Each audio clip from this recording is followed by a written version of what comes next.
everybody, and welcome to The Wrap. I am David Gillette. In just a moment, we're going to hear another wonderful song from the Twin Cities Gay Men's Chorus.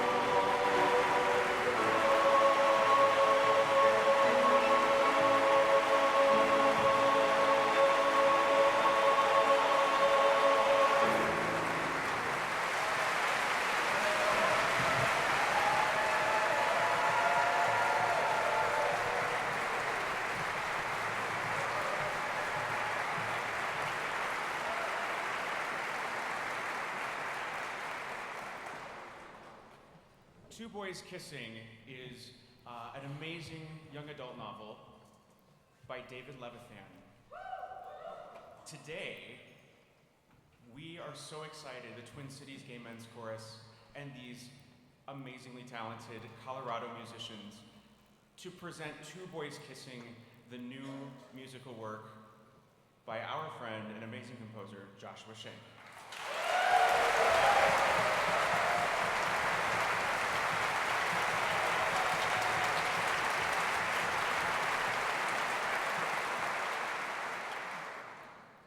This piece is through composed. We go at the beginning and stop at the end. We humbly request to hold your applause till after the last movement. Make more than dust.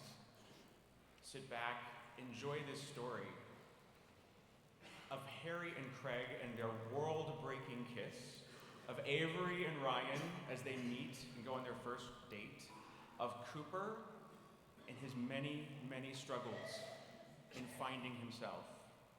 All told by this chorus of the entire generation of gay men that we lost to AIDS in the 1980s. This is Two Boys Kissing.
Teenager now. I doubt you knew us. We are your uncles, your angel grandfathers, characters in a play. We're the ghosts of the remaining older generation. If you're a teenager now, you might not know the way we died. It's the living part that mattered more anyhow. It wasn't that long ago, was it, when so many of us got sick? But these are the stories from your life. And ours. All we ask is that you remember the way we lived and died. It's 8:43 on a Friday night, and Cooper Riggs is in his room, alone, feeling nothing. I know those eyes. Yeah, The eyes that reflect the flat, dull world he's been living in for so long. So what does he do? He gets online, of course. And why not? He's only 17 now, but online he can be anything. Anything anyone needs him to be. He has imaginary profiles, fake photos, and he fills his conversations flirting with men, making promises he'll never deliver on. Small sparks in a lifeless world, I guess. Just playing at life. We remember that, don't we? Feeling our body wasting away, lying awake in rooms alone, feeling nothing. Yes, we do.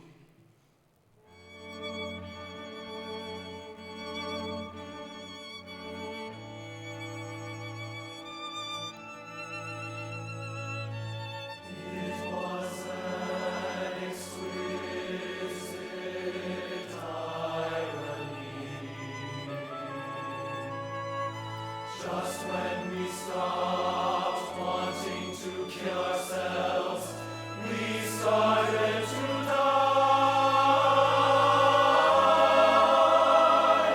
Just when we were feeling our strength, it was taken from us. We know that some of you are still scared. We know that some of you are still silent. Just because it's better now doesn't mean that it's always good.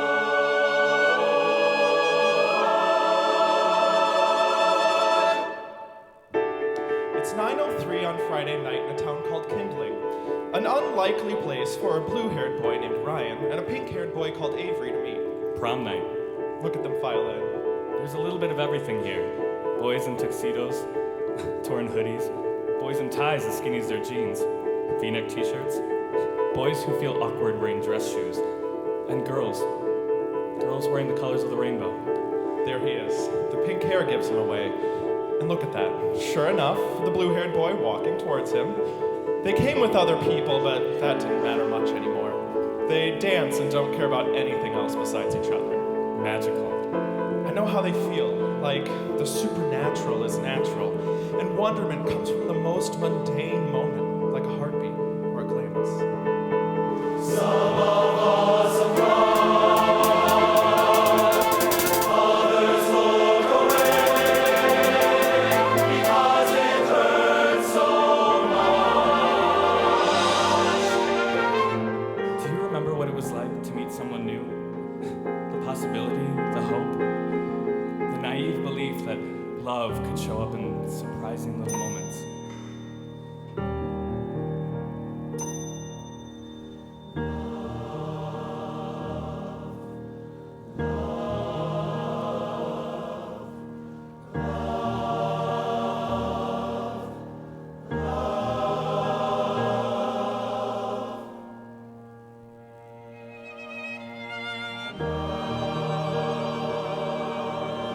It's painful.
10:45 on a Friday night, and Craig Cole and Harry Ramirez are at Harry's house making final plans for their record-breaking day.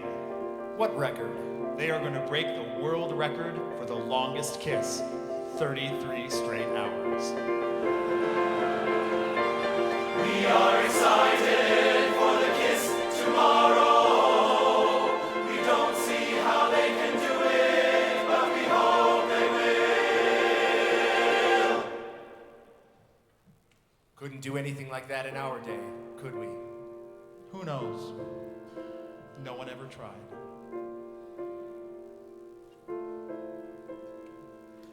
We think of the boys we kissed.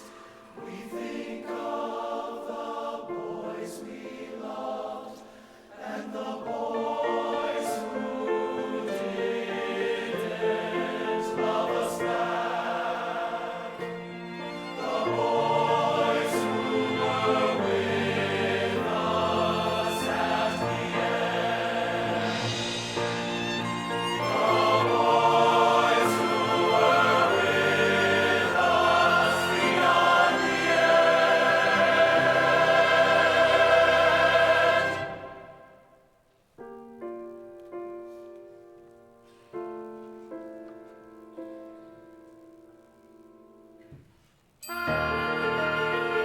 Harry wakes up, excited.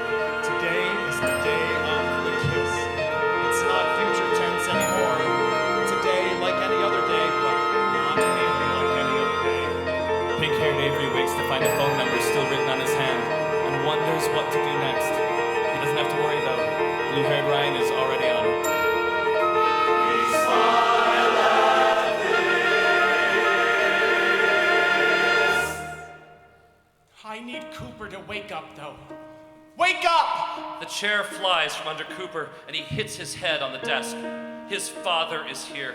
Footsteps like thunder, words like lightning. Is this what you do?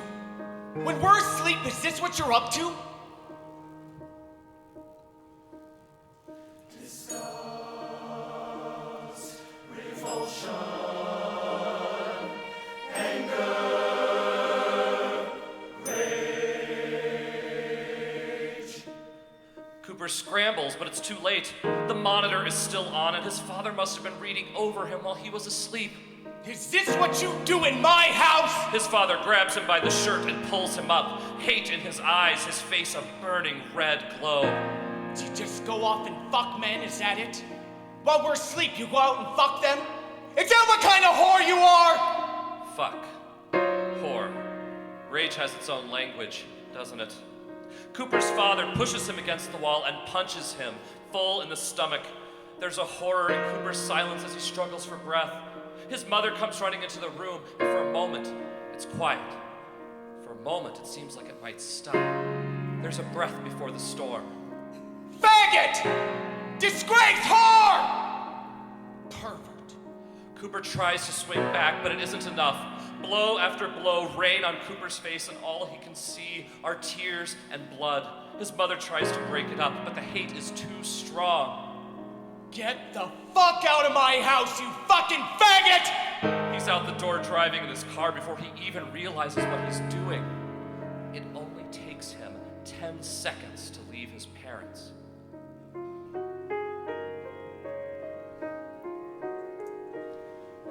Spend so much time, so much effort, trying to hold yourself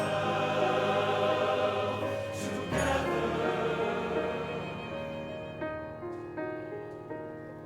And then everything falls apart anyway.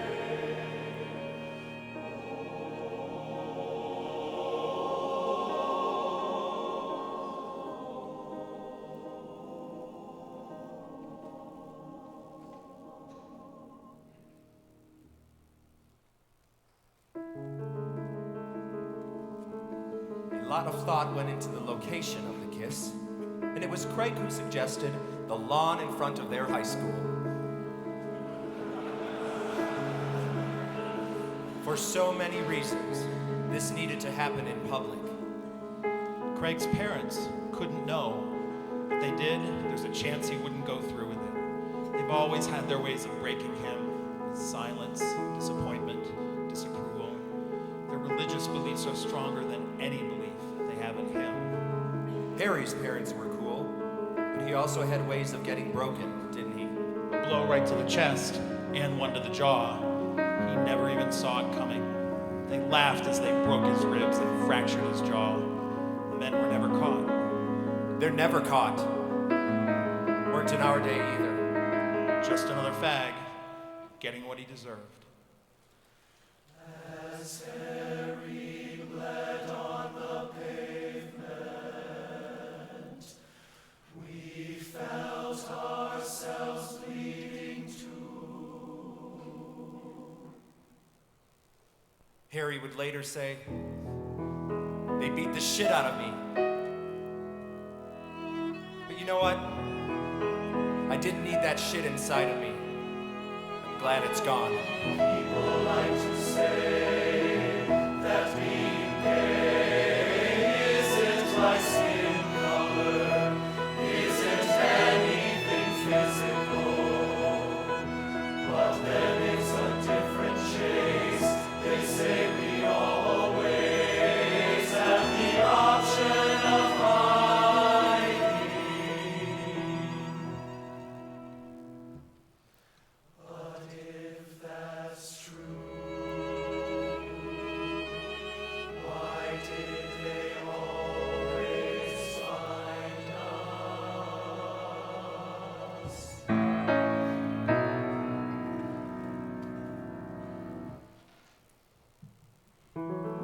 The blue-haired boy smiles as he gets in the pink-haired boy's car. They say their hellos. This isn't nearly as awkward as we expected. They hop in Avery's car and drive to the town's old relic of a miniature golf course. They talk and laugh as they make believe they're playing the game.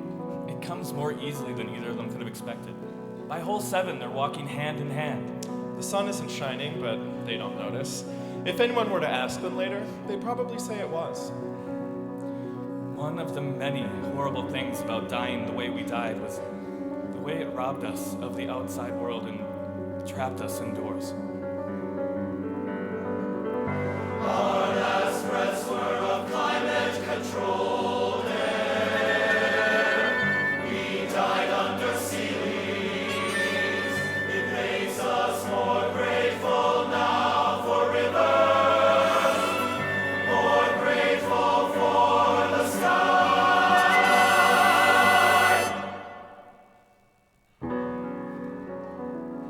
Today is the day. Are we all ready? Harry and Craig have taken their last proper bathroom breaks for the next 32 hours, 12 minutes, and 10 seconds. In order to set the record, they have to record it. So the cameras are ready, and we'll be running shifts by friends, never stopping, filed away to a hard drive. A stopwatch is produced. Friends have gathered. Harry's parents give the two boys 2 thumbs up. The clock hits noon. Harry leans over and whispers into Craig's ear, "I love you." I love you too. Ryan and Avery sit in the car after their date.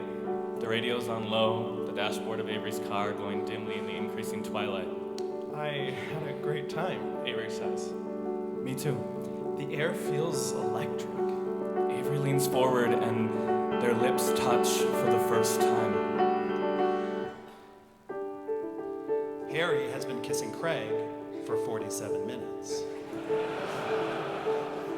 He thinks about maybe taking a sip of water. They're allowed to have some, but only if it's through a straw and the lips are touching. Tricky, but it can be done. They've practiced. A small crowd is starting to form. People from town walking by, wondering what's going on at the school. Some people, mostly adults, are curious enough to come over and look. Some are disgusted when they find out what it is. Cooper knows he has some decisions to make. He finally checks his messages, at least the first one. You better get your ass back here right now if you know it's good for you. I will drag you back here myself if I have to. Cooper hits delete. Then he hits delete 13 more times. We want to shake him. We want to tell him what we've learned from blunt experience. Tempers can calm, rage can wear itself out, sense can return.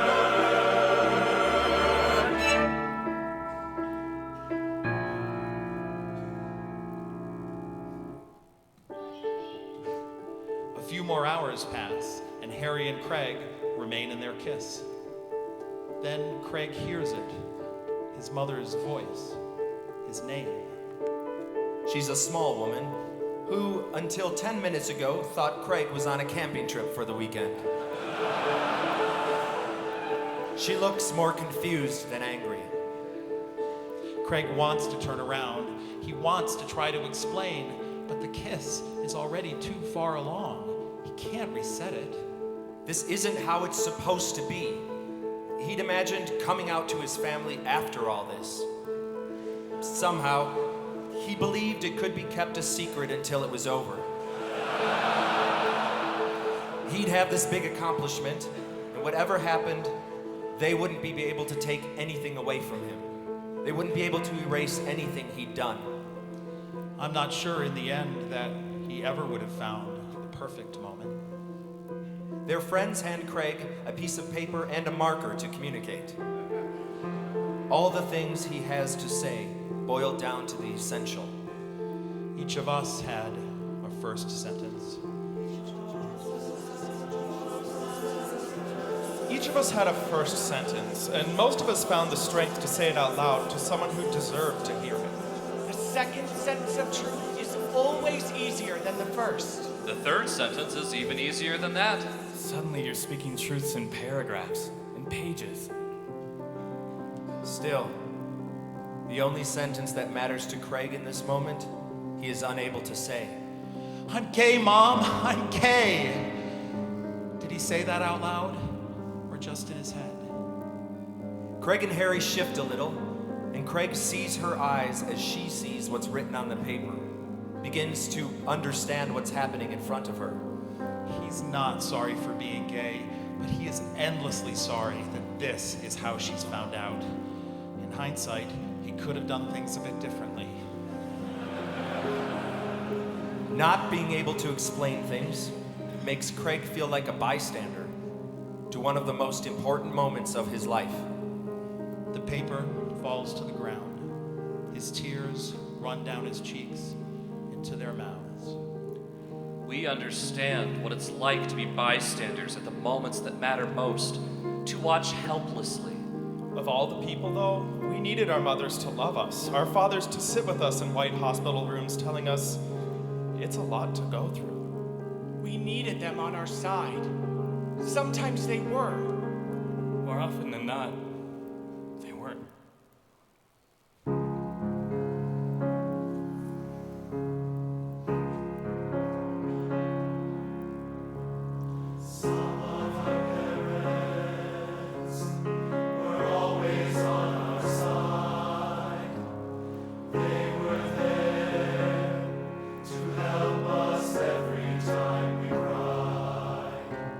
Some of our parents, when they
floating from his day with Ryan, but a look in the mirror drags him down.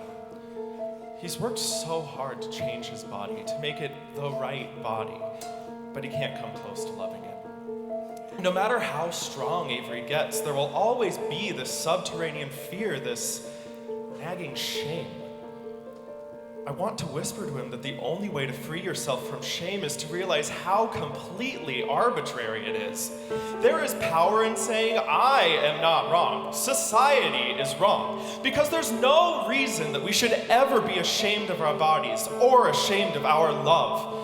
He thinks it's because he was born in the wrong body, but I want to whisper in his ears that many of us were born in the right bodies and still felt foreign inside them, felt betrayed. We completely misunderstood our bodies. It wasn't all hopeless, was it? Of course not. And yet we punish our bodies, berate them, hold them to an ideal that's deeply unfair. We needed to be beautiful by all the standards. When we were healthy, we were ignorant.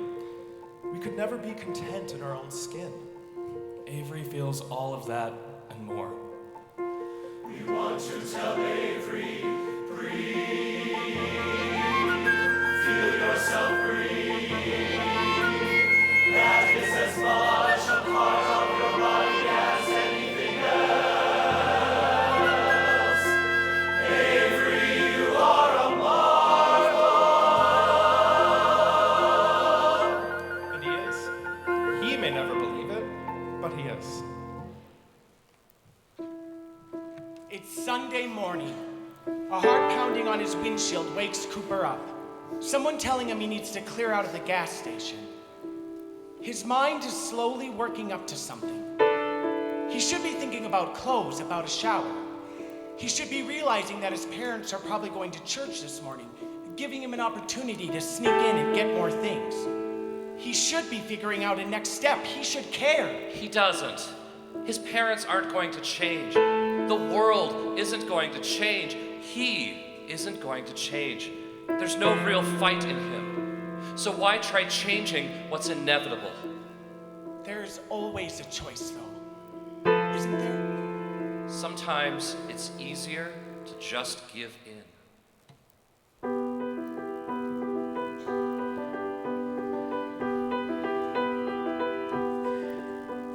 Some of us, we didn't stop the fight. Some of us thought to give up was to give in. Some of us, we wore it like a birthright.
crowd has started to count down the minutes until Craig and Harry hit the 24-hour mark. I wish we could tell you that everyone is part of the countdown, but there are jeers now. People who have come to protest, who've come to yell. Some hold hastily scrawled posters. Some have brought their children. The ring around the boys holds on. I'm glad they have that. Not all of us did. Harry is struggling, though. No matter how he shifts and kicks, he can't get his legs to feel normal. The ache is becoming unbearable, like someone is twisting each and every vein and each and every muscle. He tries to think of other things, but the pain is the loudest broadcast. 19, 18, He's brought back by the countdown. He feels Craig's smile on his face. 16, The noonday sun is bearing down. People are pressing in to see. 13, It's getting hotter and hotter. Harry tries to focus. 9, 8, 7, 6. One of the news stations blinds them with their lights, wants to capture the moment. It's so hot. The lights are so bright. An enormous wave of cheering, We have made it to 24 hours. We have made it to a day. and amid the wild press of celebration, Harry starts to pass out.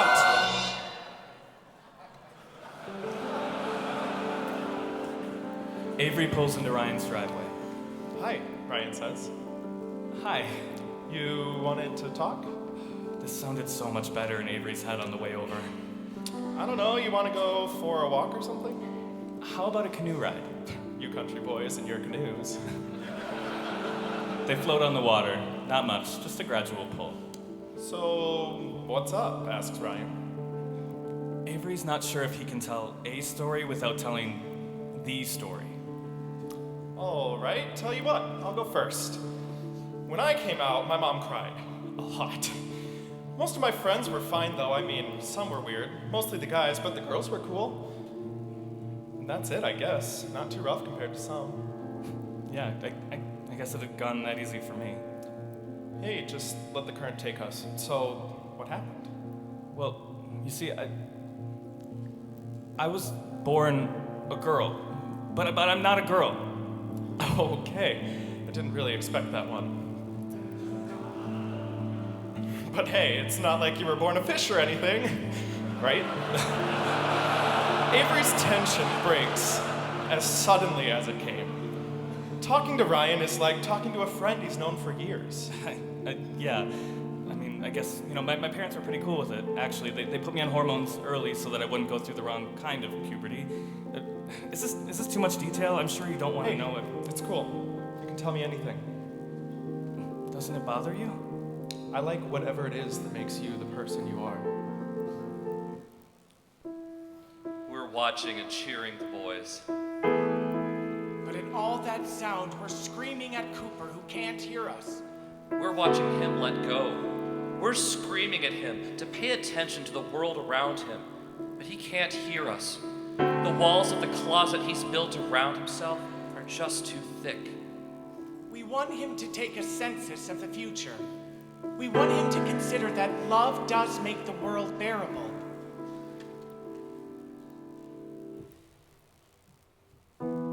We want to be strong for Cooper. Just like Craig is for Harry. The afternoon is getting hot, and tears are starting to mingle with sweat.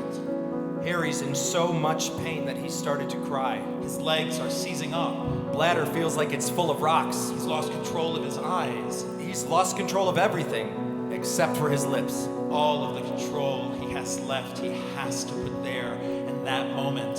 His body is shouting, surrender. Who are we talking about exactly? All of us. At one point or another. But some of us tried so hard to stay strong for one another. Because we know how far that strength can go. Craig would never grasp at it for himself. Not in this way. But for Harry, he will. It's one of the secrets of slave. So much more likely to so much more likely to find it in the service of others. Than we are to find it in service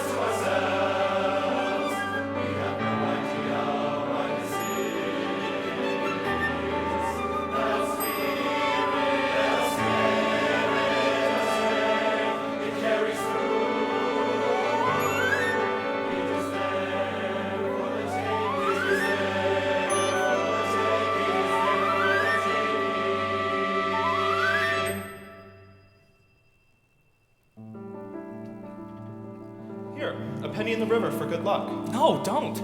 Why not? Ryan has been throwing pennies into that river for his whole life. Not a single wish has ever come true. Really? It seems like the pink-haired boy and the blue-haired boy in a canoe are falling in love. Seems like someone's wish came true. God, you really are sentimental, aren't you? Not enough wishes come true. I want them to have this one.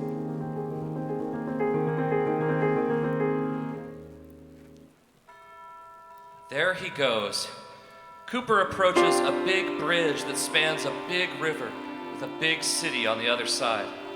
I can't help but feel a little excitement. This journey into the city always felt like the opening credits of our life. Those of us born in the city, anyway. Maybe this gets to be the opening credits to Cooper's life, an escape from the doldrums.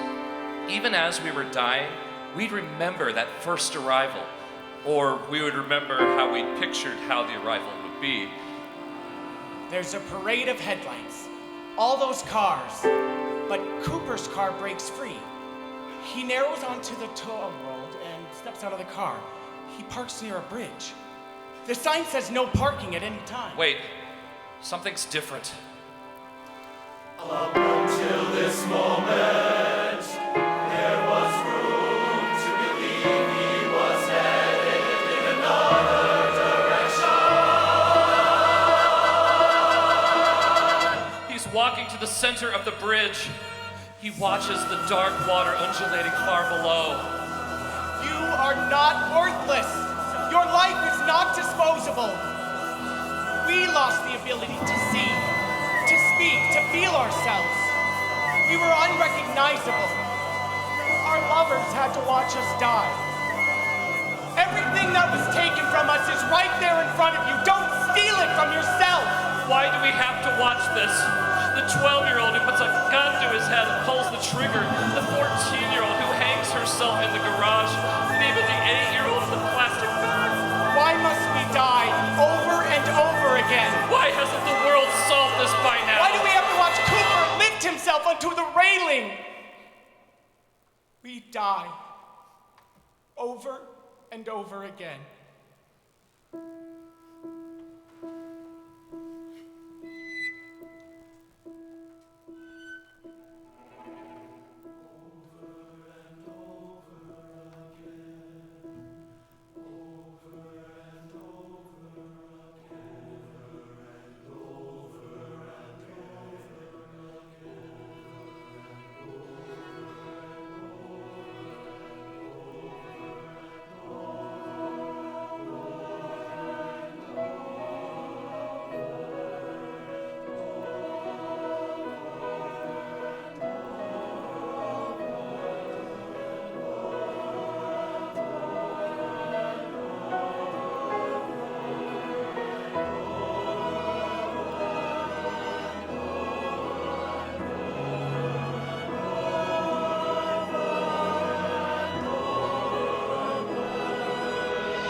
Before he can know what's happening, Cooper is being brought to the ground. He's being tackled to the ground. A body is holding him down, and he can't breathe. Do you think he feels a little relieved at least? No, he doesn't. He feels anger, humiliation at being stopped, self-loathing, and his tears turn to screams as the emotions come flooding out, throwing all that sadness into the void. He feels for the first time, and it's too much. The dull ache, now replaced by a sharp pain. More and more voices surround Cooper, and a man in uniform walks over. You may not believe it, kid, but today is your lucky day.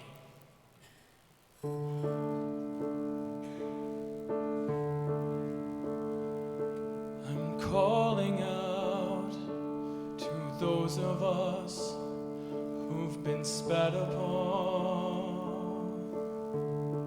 for all of our calling out to those of you who maybe didn't mean to, but you messed it up for me and for them. An olive branch to take on the stench of the hurt and the wreckage you left. Calling out to those of us who've been left behind. Oh, but never mind, it'll all just pass. To that kid out there on the walk home where it's the best part of his day. But it's okay. It'll all go away.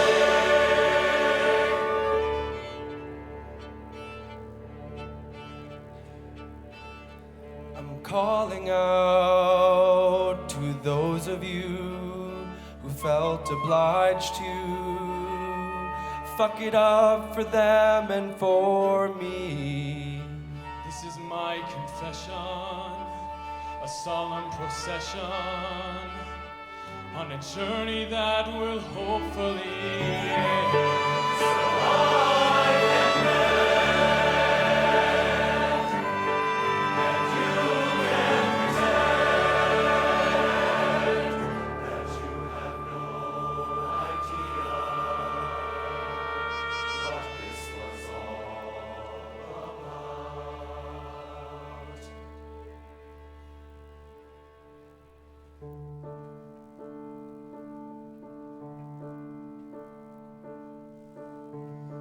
On the hems of society, Impropriety happens just about every minute of the day.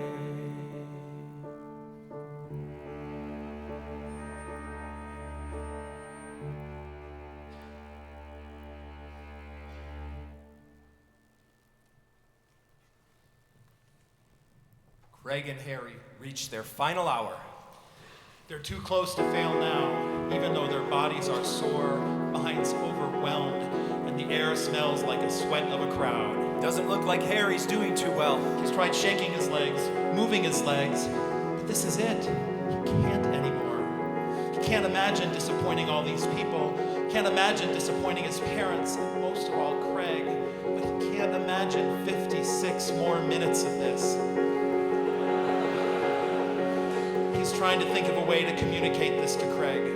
He's trying to think of a way to ask forgiveness before he lets go. God, listen to that crowd. Harry wraps his arms around Craig, pulls him closer, pulls him tight.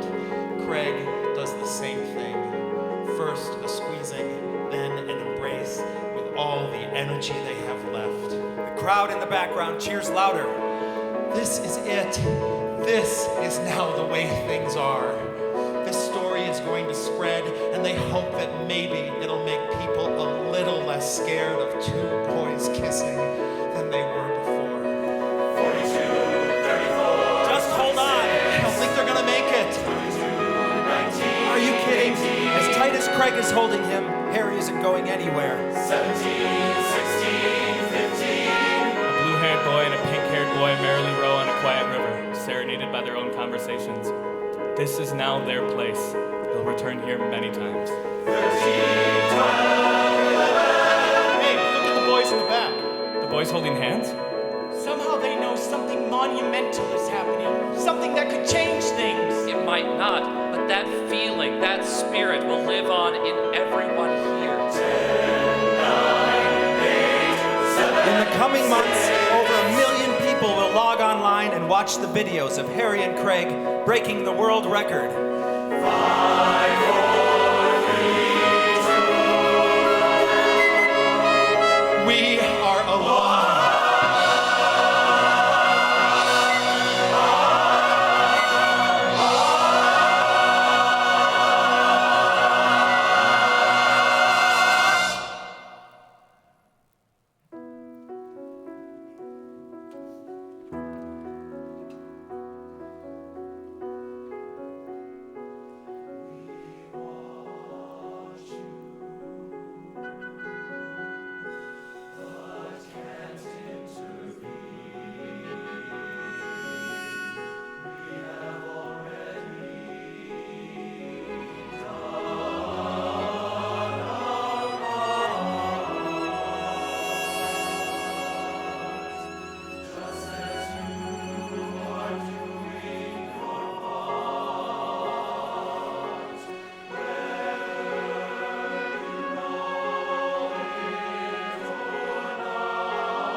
There will come a time when you look at someone younger than you and feel that they will know more than you ever did.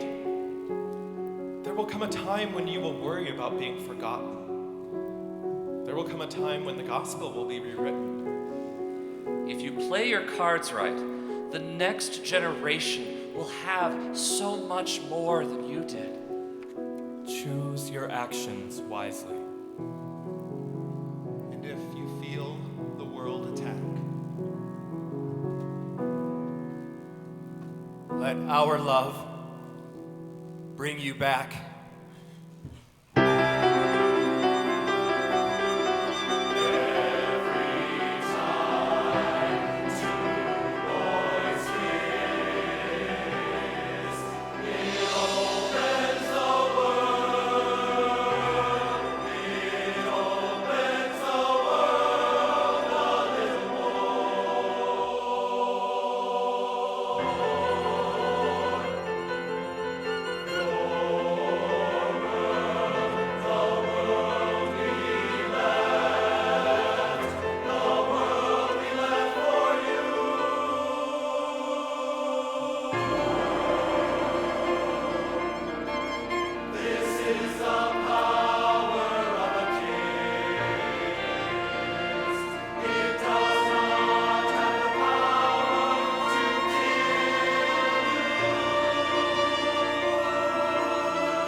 to destroy.